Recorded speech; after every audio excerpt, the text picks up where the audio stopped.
Money be the motivation. Money be the motivation. Today, our guest is a very talented and upcoming rap artist right here in the city of Monroe. His name is Terrence the Great, but the streets know him as Big Hoot. His career started when he was about 6 years old, when he used to beatbox for his uncle and other family members. Throughout the South and throughout his young career, he has dropped several mixtapes, including King of the City, The Leak, and The Blue Magic. He has also contributed verses to his label mates at 672 Entertainment and Team Bayou Management as well. He's back with his brand new mixtape, Money Be the Motivation. Big Hoot, what's up, man? What's up with it, Nick, baby? So, Money Be the Motivation. I know a lot of times, the title can be self-explanatory. So, just give us a little bit on what was your inspiration behind this new mixtape, and was it like a life experience? Was it just like you hanging out in the streets with your boys or whatever? What came about when you came up with this title, Money Be the Motivation, for this mixtape? I actually came up with this title for Money Be the Motivation, because people ask me what I do it for, what I do this rap thing for, I do it for the money. I'm trying to see the big money like everybody else see the big dollars or whatever, you know what I'm saying?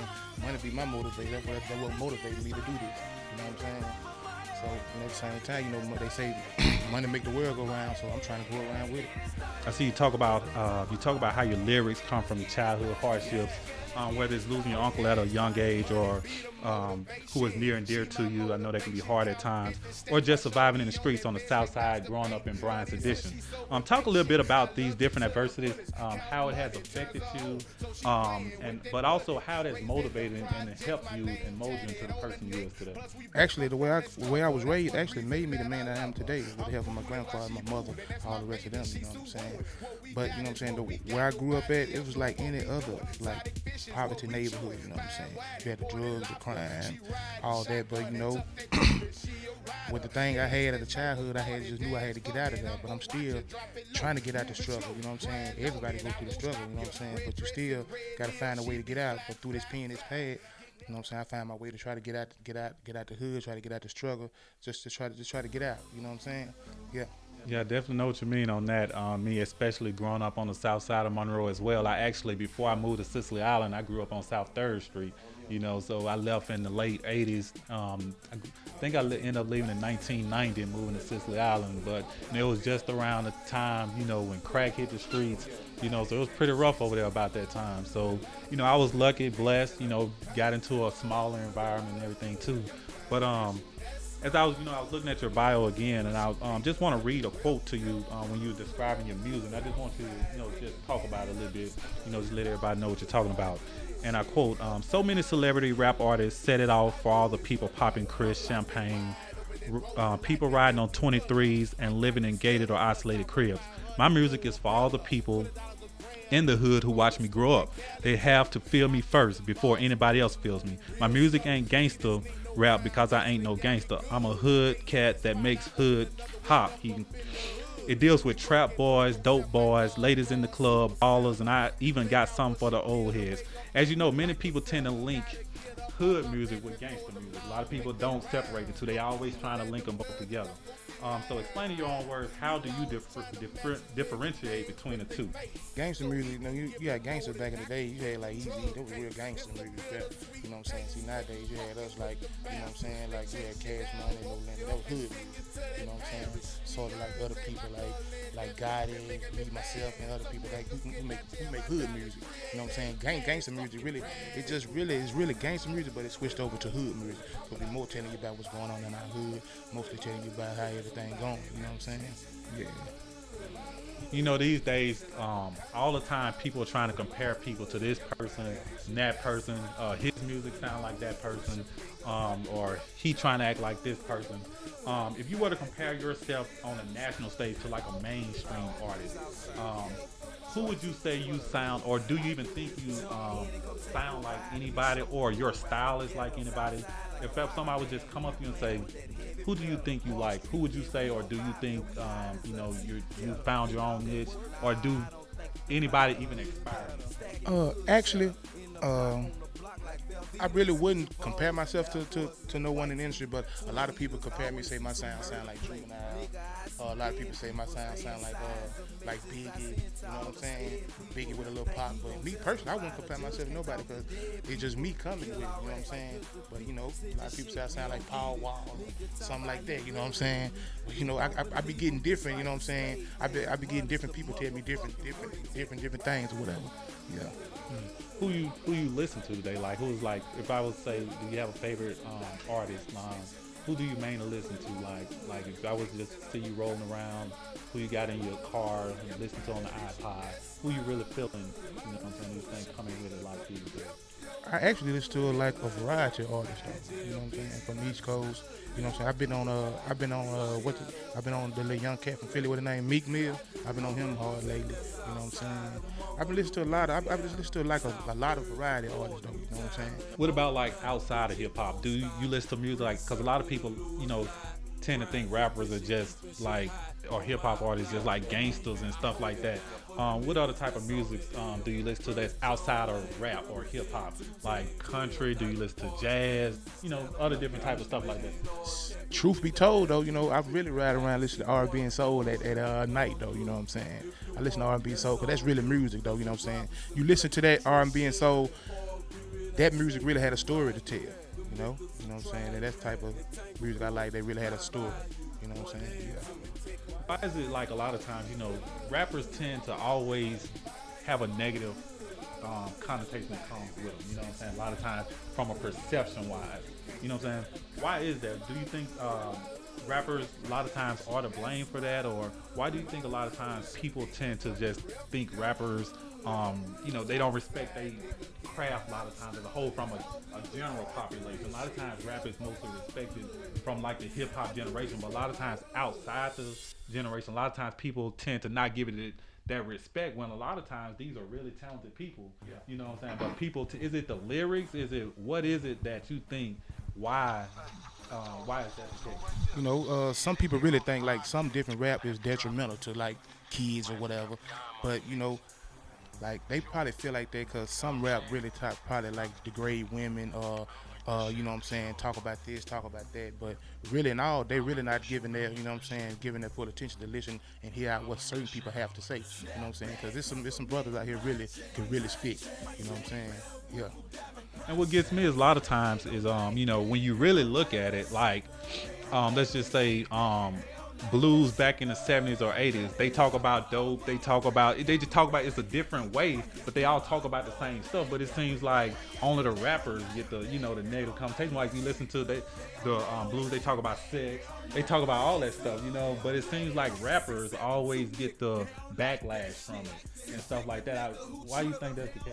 I don't know, but in these days, you know what I'm saying, we don't have the liquor coalition or whatever like they had back in them days. But you know, but every time has its time, every time at the same time, but we just do different things.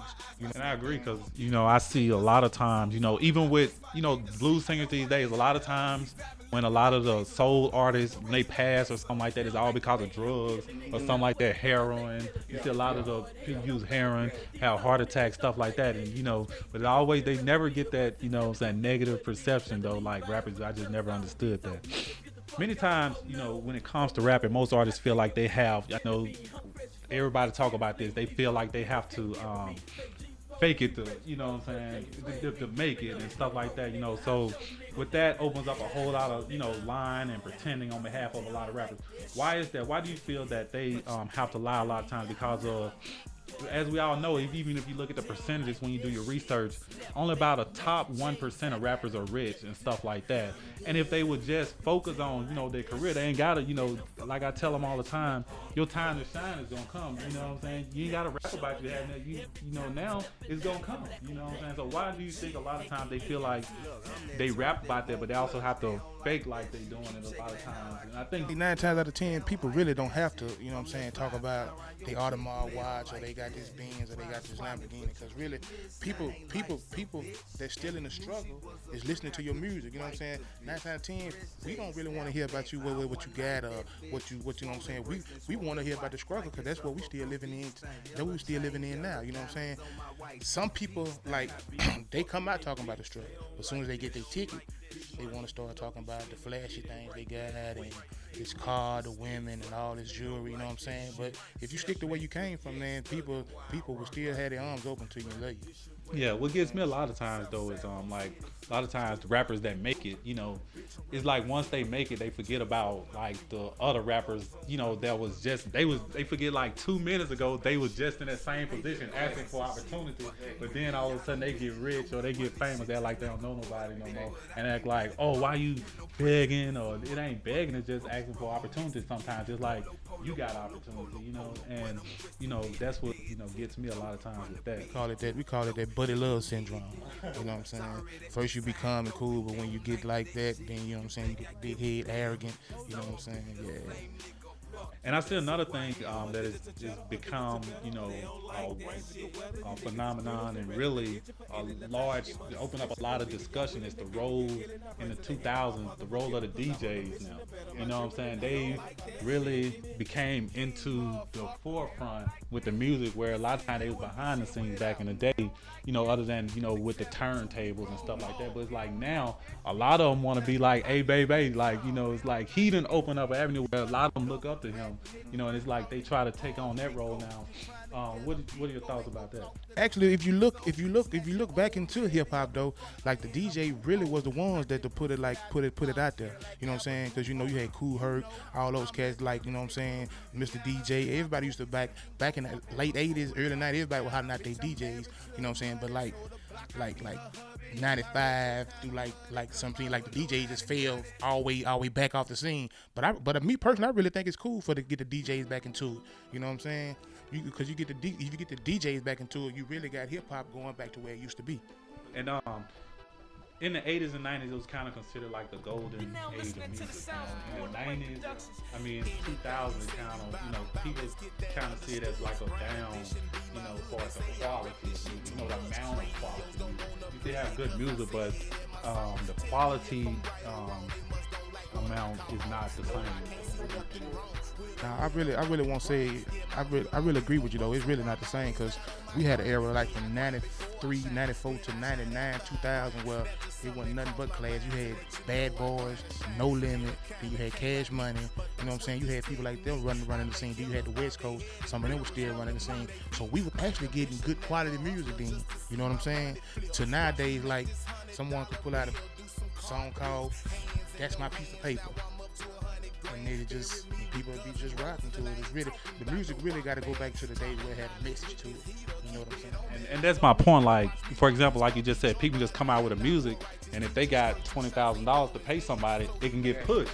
And that's my point. Like, it's not quality music, but it gets pushed. You know what I'm saying? Because they got big wallets. And that was my whole point about, you know, not just the DJs, but the radio stations. All of them.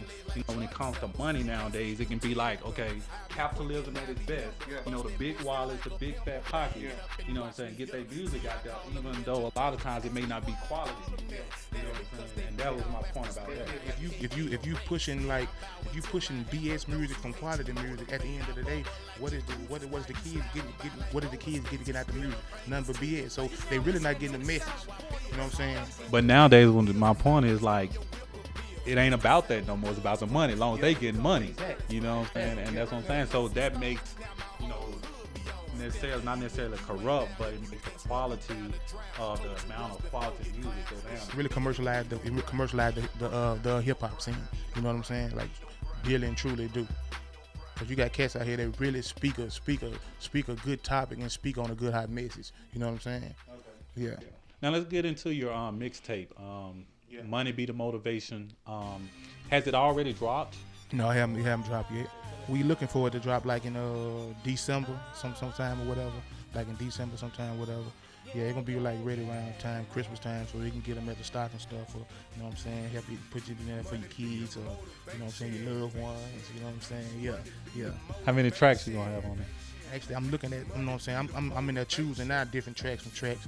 So in all, it's gonna be about like 15 tracks on there. Yeah. And any notable collaborations Actually, just like collaboration with like people on the camp and like a couple cats through and out the city. You know what I'm saying? Name any of them? Like any notable ones that we know? Nah, ain't no notable ones that you really just know yet. Know of it yet. Yeah. So where like after you finished with wanting to be the motivation, have you ever? Because I know I was thinking mixtapes. What about? Do you ever thinking about dropping an album or anything like that? I don't know if you dropped in. Have you ever dropped an album? Yeah, I didn't actually drop a couple albums. What was the last album you dropped? Last album I dropped was King of the City. A lot of them be albums, but you know, in this day and era, where you get a DJ to host it, They just call it mixtape. they slide it over as a, you know what I'm saying, put it in the mixtape slide. So where do you see yourself like in the next 5-10 years as far as hip hop?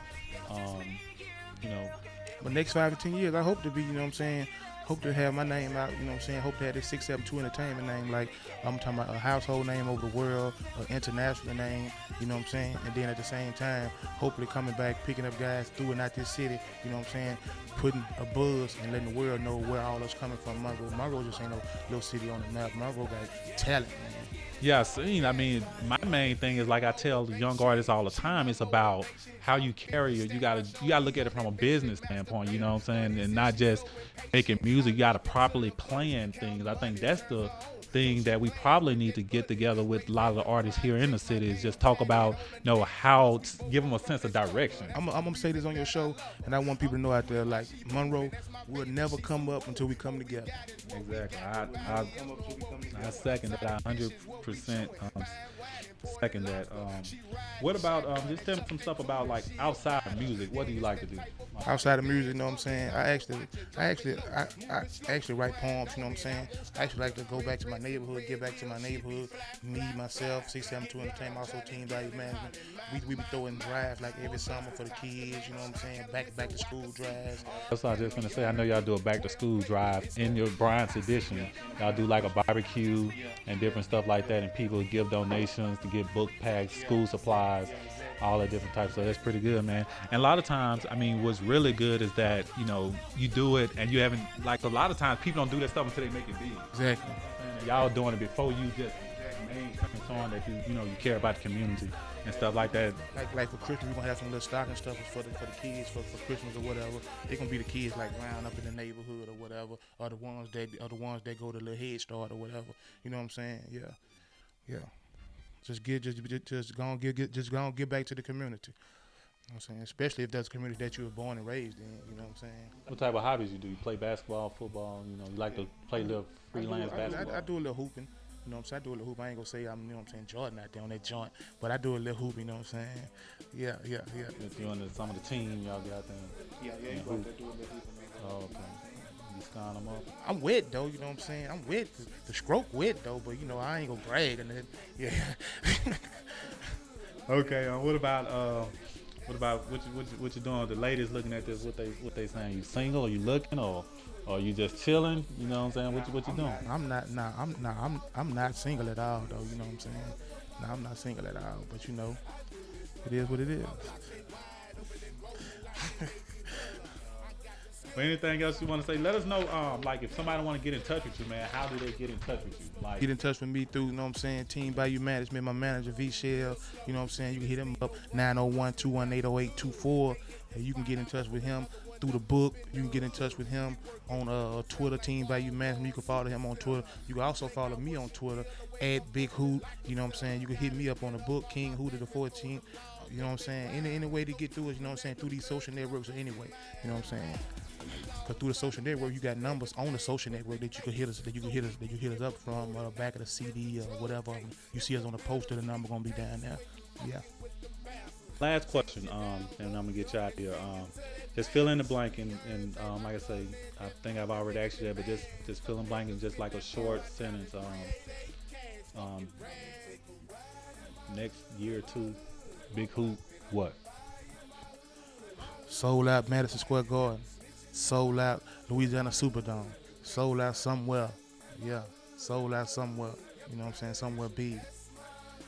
You heard it all. I'd like to thank y'all again for tuning in. I'd like to thank Big Hoot for coming out, showing up. Thank everybody for viewing the Q Report. thanks to his management, 672 Entertainment, his label, Team Bayou Management. My name is Nick Finister. I'm the host and moderator of the Q Report.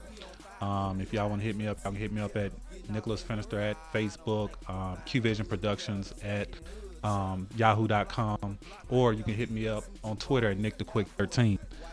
It's been good. See y'all later.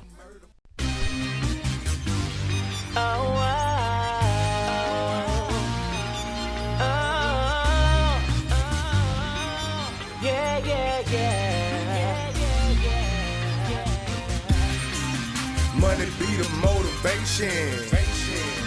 Money be the motivation. Money be the motivation. Money be the motivation.